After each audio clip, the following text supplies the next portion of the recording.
Alright boys, so today I want to try something completely new, which will be reading a story off of r/NoSleep, which is a place for authors to share their original horror stories.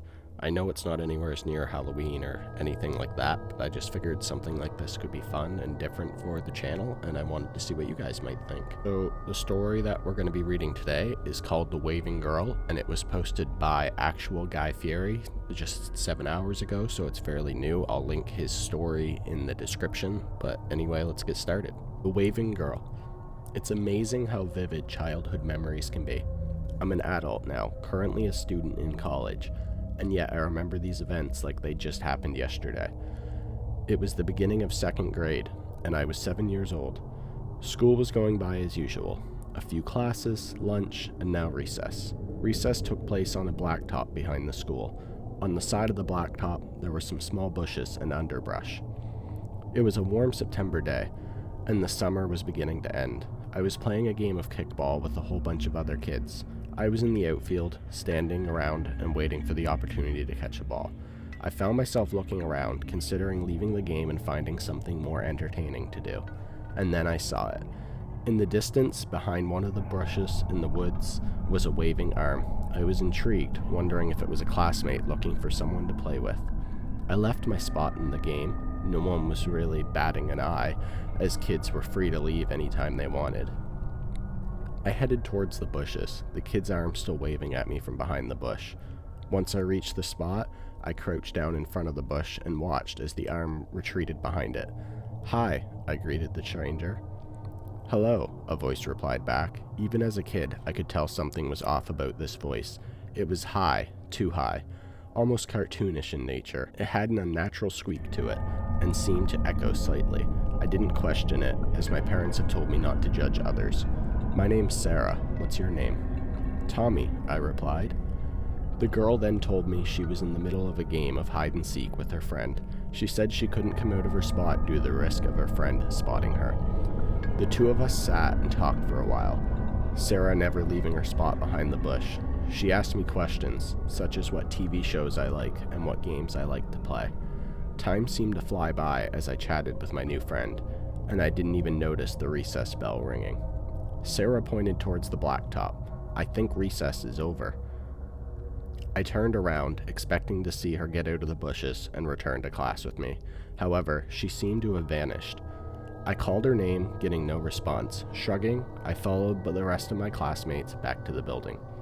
The next day, during recess, I saw her arm waving again.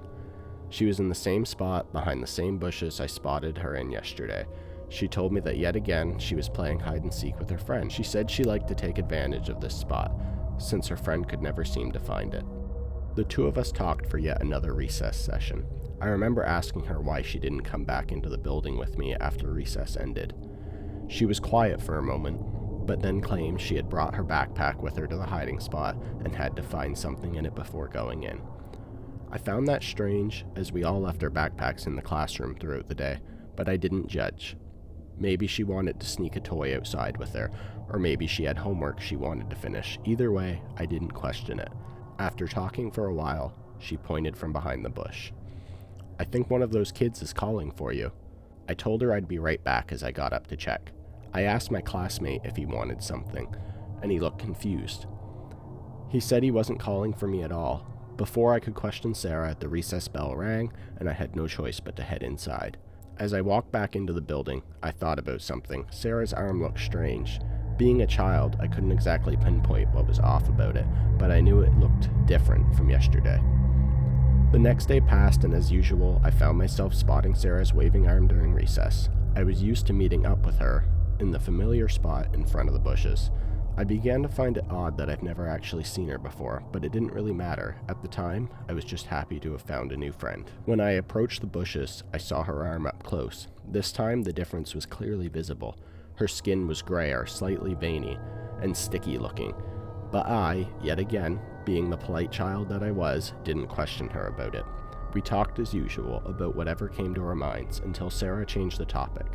She asked me if I wanted to have a play date with her this weekend. I told her my parents probably wouldn't mind, and asked if she wanted to do it at her house or mine.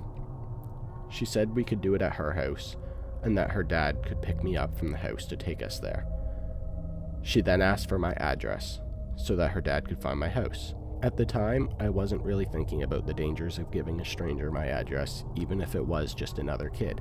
In my mind, I was just excited about the thought of a playdate. But before I could even give it to her, I heard footsteps behind me and a voice calling my name. Tommy? It was my teacher, Miss McNamara. Tommy, recess is over. It's time to head back to class. While I was talking with Sarah, I must have completely missed the recess bell. I found myself looking at the bush, expecting Sarah to come and join me. Tommy, who are you talking to? Miss McNamara questioned me. I'm talking to my friend, I happily told her.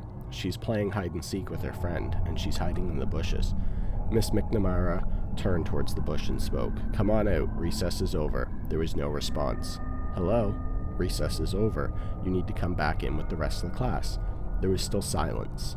Miss McNamara walked towards the bushes and peered behind them. Suddenly, she let out a blood-curdling scream. She took my hand and started to run as fast as possible back to the rest of class lined up on the blacktop. They were all staring at her with wide eyes. She spoke, panic evident in her voice. Everyone inside right now. The class was quickly ushered back into the classroom, and Miss McNamara had called in another teacher to look after us while she left the room. Not a single student knew what was going on. Not long after, the police had arrived. Through the window, we could see the police near the bushes by the blacktop. However, the teacher quickly closed the blinds and told us all to remain quiet. Miss McNamara never told us what had happened that day. For the next few weeks, recess was held indoors. Eventually, we were able to go back outside. I never saw Sarah again. It was years before I actually found out what had happened that day.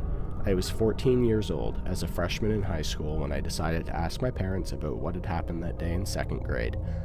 I thought about it on and off, but only started getting curious about it as I got older. My parents exchanged nervous glances and sat me down. It turned out that Sarah didn't actually exist. I'd been speaking to an adult man. In reality, he was hiding behind the bushes to conceal his appearance. He was also using a voice modulator to make himself sound like a little girl, explaining the odd pitch and echoing voice. Worst of all, the arm I'd been seeing waving wasn't his at all. It was the dismembered arm of a child. It turns out this man was a pedophilic serial killer who had been targeting children in local schoolyards. He would attract children, talk to them for a while, and create a comfort level, and eventually invite them to his house. There, he would rape them and murder them, dismembering the bodies. The arm he had had with him had been taken from a previous victim, a little girl. When Miss McNamara peeked into the bush, she was greeted with the wide-eyed stare of an adult man holding a child's dismembered limb. By the time the police had come, the man had escaped. Thankfully, though, he was caught a few weeks later thanks to the DNA evidence on the arm he had left behind. He was already in the police system due to a previous case of breaking and entering onto a schoolyard. Looking back, there were so many red flags I missed due to being a child. The entire situation was terrifying to learn about. However, the most terrifying thing was the fact that I had almost given him my address. So that's it for that story. That took a dark turn at the end. I personally expect it to be something along the lines of a ghost or a spirit or something like that. But overall, that story was easily a 10 out of 10. Obviously, I'll put a trigger warning on this video because of the ending, but if you like this kind of video, let me know and I'll absolutely do something like it again. I really enjoyed making this because it's a lot different from my previous content, and if you have any stories that you'd like me to read, link them in the comments below and I'll be sure to check them out. Also, don't forget to like and subscribe, and if you'd like to, you can check out my Patreon that I've created, which can earn you certain Discord roles in my server, which you can access for free. The link to that will be in the description as well. But anyway, have a good one.